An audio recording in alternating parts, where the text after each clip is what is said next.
Hey team, welcome back to Digs on Twitch. Back today with a deck tech for Green-White Maverick, or at least the list that I'm looking at playing over the coming weeks, to kind of get back into Maverick and see how it's performing. Obviously I've been playing on the channel a lot of depths decks, Green-White depths, Green-Black depths, which I think are probably better positioned right now than Maverick, but for those of you who do like the creature-based decks, it's really nice to come back to the deck and see how it's performing, and where some of the new cards can be fitted in, where the flex spots are, and just generally how I would be attacking the metagame if I was to be playing Green-White Maverick. This is a list that might have some numbers off, but I think it's a pretty cool starting point. And we'll start from the lands and move up through the main deck, and then go through the sideboard and see what we're trying to attack. So this deck is Green-White. So one of the big advantages of that is that we get to play 2 basic forest and 2 basic plains. I could potentially split these as well to snow covered, which does have some upside. Small things like Misty into snow covered forest might put your opponent on thinking where maybe Omnitel or some sort of blue deck where they have to worry about Force of Will. But for the most part, it's irrelevant. We're not playing Field of the Dead. We're not playing Icewind Quotal, so none of that. And I really like the beta basics. So 2 forest, 2 plains, 3 savannah for kind of the ground out mana base. We then have 4 Windswept Heath, which can fetch all basics, and Dryad Arbor, of course. And then 2 Misties, because I think Misty Pass is pretty good. It's probably the most sort of elusive fetch, where Misty Pass doesn't really tell much about an opponent's deck, and could give away that we're something else. I think it's a lot different to something like Wooded Foothills, but I think Misty here is pretty nice. A Canopy, just be able to draw some cards in the late game, obviously great with Ramunap Excavator.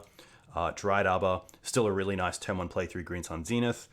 Can be really nice, especially in the Stoneforge Mystic decks, as an end step fetch for a creature, untap attack with equipped Dryad Arbor. Karakas, just a mainstay. It can save our creatures like Thalia, and of course it can have some great sort of impact against the Uro decks or the Grizzlebrain decks. And then I am playing Cradle in this list. We are quite a heavy creature-based list.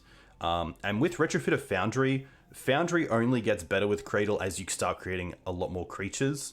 And Cradle might even be able to be, tap Foundry, untap Foundry, tap Foundry all in one, which is pretty sweet. 4 Wastelands. I was going to play around with sort of 3 Wastelands, 1 Ghost Quarter. For a lot of the depths decks, they're playing Needle on Wasteland. Having an out in Ghost Quarter would be pretty nice, but I feel like just the consistency of 4 Wasteland here is more than fine. And then Urza's Saga, which is probably the newest part of this deck. Being a green-white deck, you do have some sort of play around with a mana base and how you want to add in a 3rd color, and in this case, colorless. You might be thinking of a card like Blaststone, Maze of Ith, other utility lands that are pretty fun.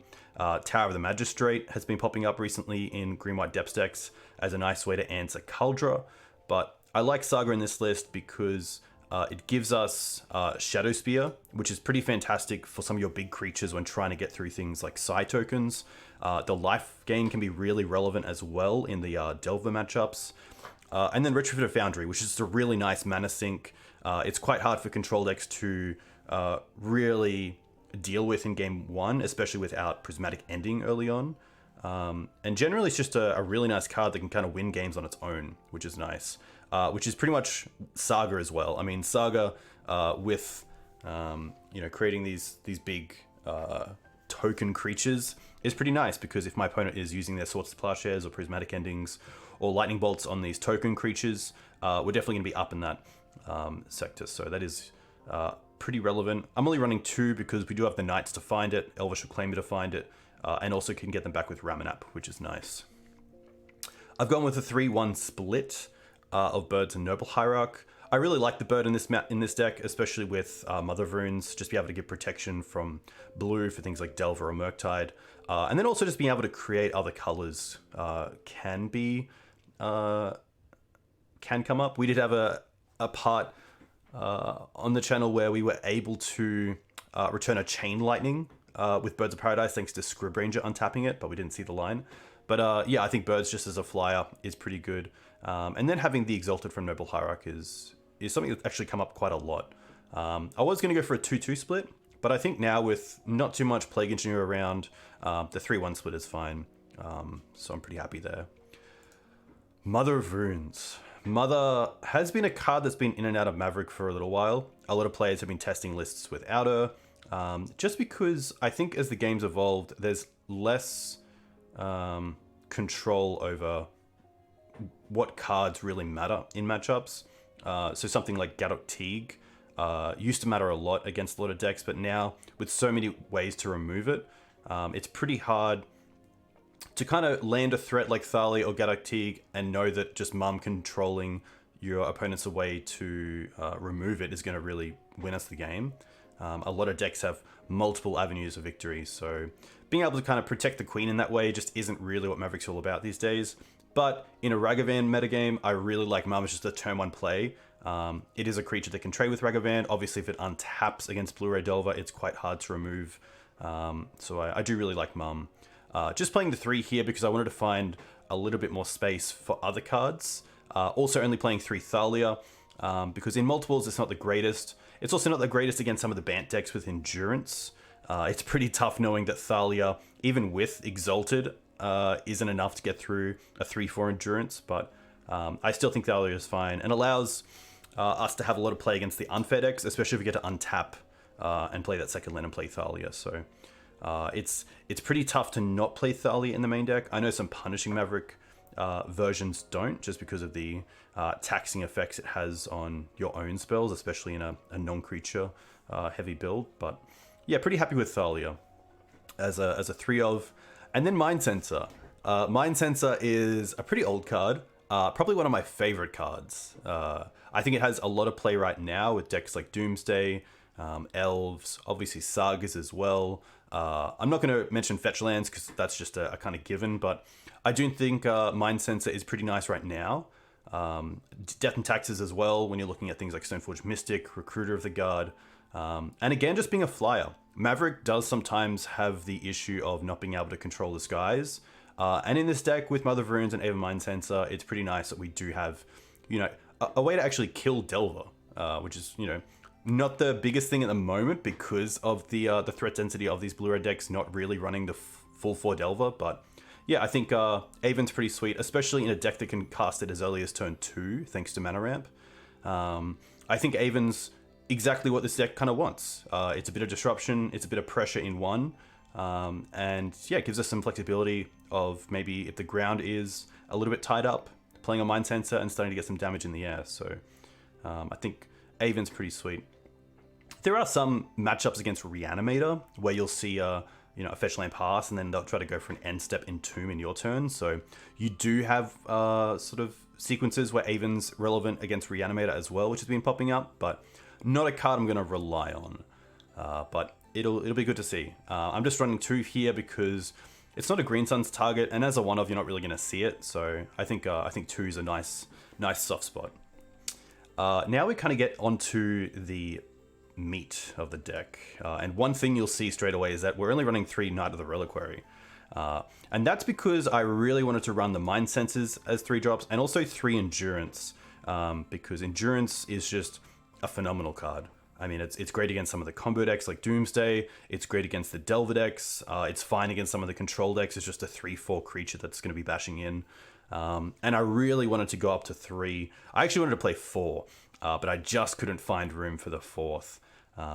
But Endurance is a card that, outside of some of the matchups like Elves, it doesn't really come out. It's got a lot of flexibility, and that's exactly what I want from a green creature in this deck. I mean, that's what the deck's all about. It's about flexibility. It's about having cards that, because you don't have card manipulation or selection, you need your creatures to be doing multiple things. And Endurance does just that. So I'm running the 3 Endurances, the 3 Knights, and because I'm running a Saga build and have a few, good one-off targets in my lands, I am running a Reclaimer because I did want that 4th effect of Knight.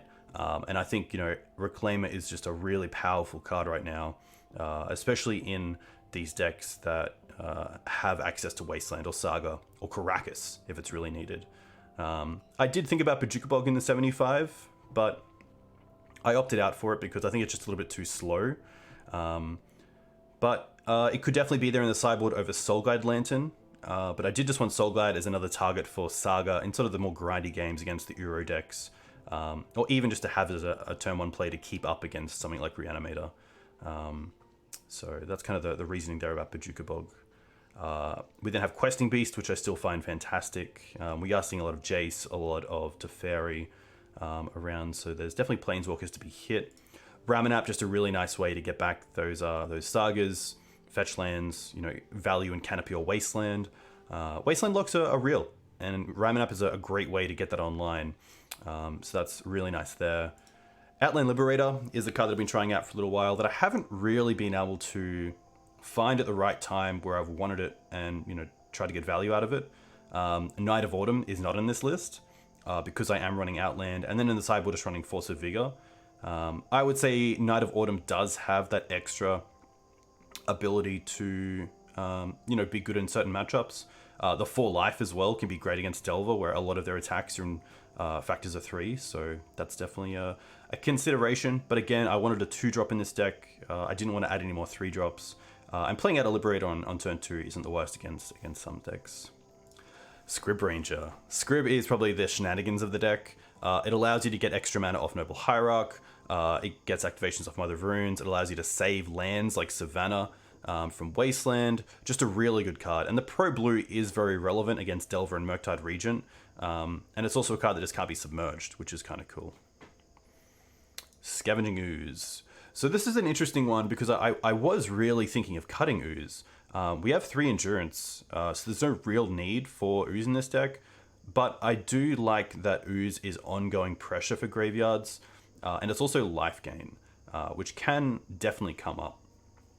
There's been a lot of times where, Delver's been attacking us. We're at 9, we're at 6, we're at 3. Scooze gets us to 4, we go to 1, and then we draw the out to hit the Delver and then sort of recover from there. But I do think that Scooze is still a really good one against a deck where you're wanting to really just keep taking advantage of its ability over time. A deck like lands, 1 Endurance might not be enough, but Ooze on the field, especially as a 3/3, so out of Punishing Fire range, can really put some pressure on them to find an answer before they commit to using the graveyard again through a Loam or something else. Collector Ouphe, I've been looking at a lot of the 8-cast decks recently, the Aethervial decks, and so for this slot, it's always between main deck Ouphe or main deck Teeg. You could potentially run both if you wanted to find room, but I think in the current metagame, Collector Ouphe gives us a lot more sort of auto wins than Gaddock Teeg does, especially against the 8-cast decks where hopefully you can get it out as early as turn 2, and maybe they've started on like one of the artifact lands into like a Mox Opal or something, so pretty happy there. We've already gone through Reclaimer, and then we kind of started the consistency of the deck, so the 4 Green Suns, 4 Swords, 2 Library. Library is a little weaker these days with Prismatic Ending in the format, and by a lot, by a little I kind of mean a lot, but I still just love it because I do find against some of the banned decks they use their Prismatic Endings early on our creatures, if they don't have a Source of Plowshares, of course. So sometimes Library just 6, and being able to take those extra cards early on is exactly what you need against those decks. Just be able to have some game in regards to keeping up with cards. So I really like the libraries. To the board. For combo, we have Mindbreak Trap. Really big fan of this, even against Reanimator. There's a lot of starts where my opponent will go land, looting, Lotus Petal, Reanimate, or Ritual, Entomb, Reanimate, Exhume, Animate Dead. So there are a lot of lines where Mindbreak Trap can be pretty strong against Reanimator. It's also nice against some of the combo decks at the moment, like Ant and Tess. Ant showing a little bit of a comeback. Not the greatest against Doomsday. Usually a deck that can play around it pretty easily, but obviously great against decks like Oops, some of the more linear sort of combo decks in the format.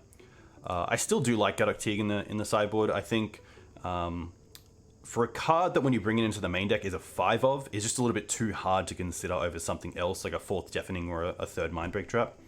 Teeg's still pretty strong against Bant, turning off Prismatic Ending, Supreme Verdict, Jace, Force of Will, a lot of cards. And if you can kind of deal with Swords of Plowshares early on and you had Teeg and Mother on the field, it's a little bit hard for them to deal with Gaddock Teeg outside of a Karakas, which is really nice. And yeah, for the combo decks that are playing things like Massacre, it is really nice to have in the deck. Also a good card that has a bit of flexibility, so obviously it's great against these non-creature combo decks, but also good against the creature combo decks like Elves, turning off Green Sun Zenith, Natural Order, which is pretty sweet. Deafening Silence, just probably the greatest white spell printed for fair decks in the last 3 years. Turn 1 play against combo is critical, and having one that sort of Aethersworn Canonists them is just really nice because it allows you to play on kind of a different axis. If you're playing maybe Canonist and Thalia, then something like Massacre is going to hit it, but if you have Deafening Silence and Thalia, then you're diversifying the way that you're attacking your opponent's strategy by making them have to have a way to remove an enchantment and then a way to remove a creature. The one downside of playing Deafening Silence is that you don't have great game against something like Elves, where Aethersworn Canonist is obviously better. A little slower, but actually has the ability to have an impact on the game. But I think for Elves, it's going to be a tough one anyway. We're not playing Black, we're not playing Plague Engineer, we're not playing Blast Zone.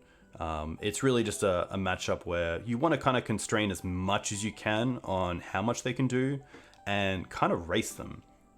So it's going to be a tricky one where it's a case of just trying to make those combo matchups a bit better than working on a matchup that just isn't really going to be favored.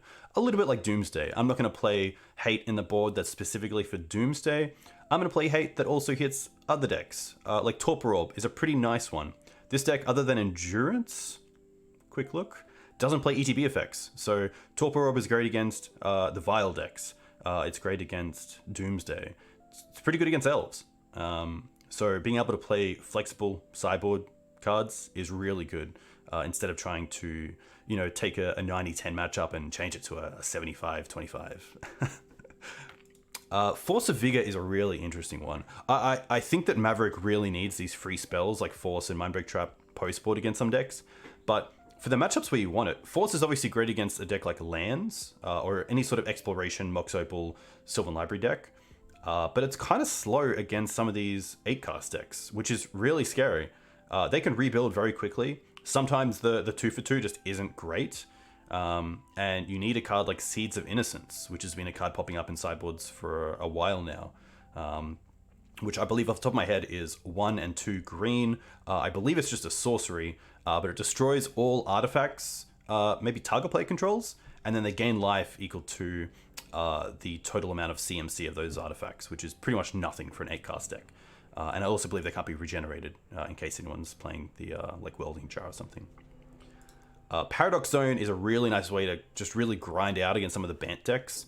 It's 5 CMC, so it is above most Prismatic Endings. It doesn't rely on anything else, like Feldar Retreat relies on lands.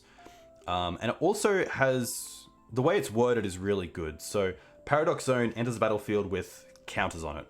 And then at your end step, you get a green and blue fractal creature token with counters on it equal to the amount of counters on Paradox Zone.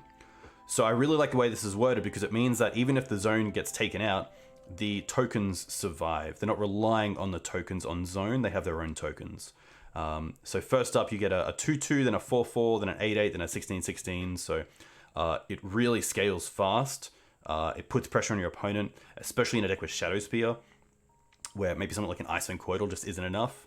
And I just really like it. I think against those decks, we are just playing land drops, and we're wanting to get that zone down and, hopefully win the game with it.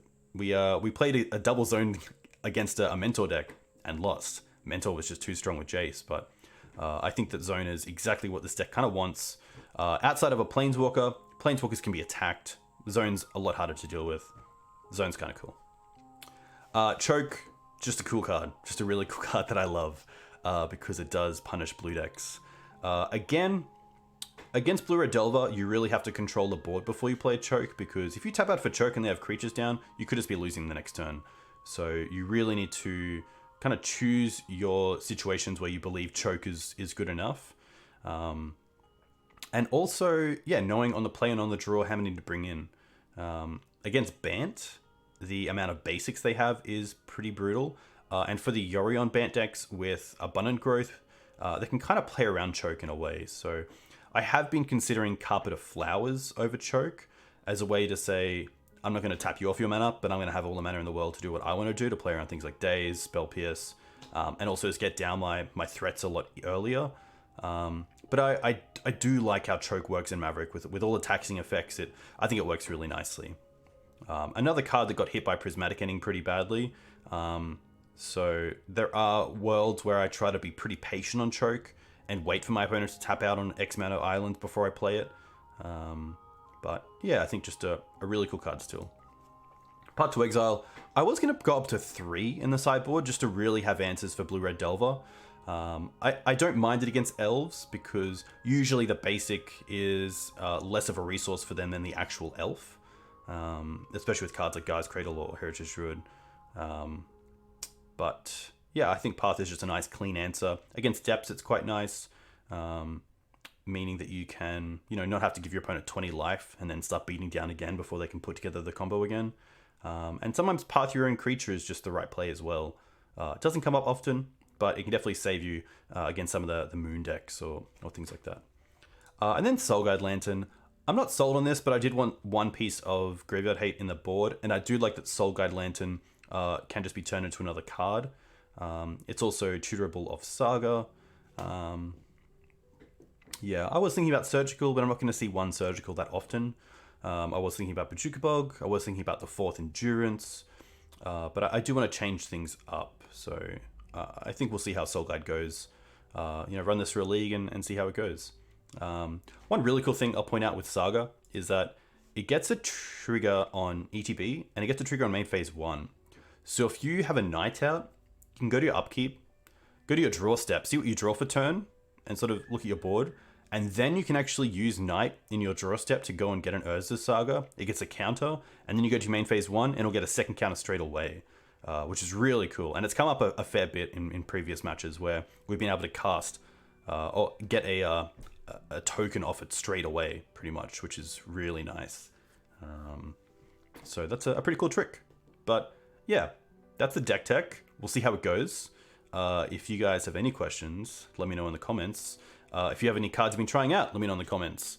If you like this content, consider liking, consider subscribing. And yeah, we'll see you in the league, see how it goes.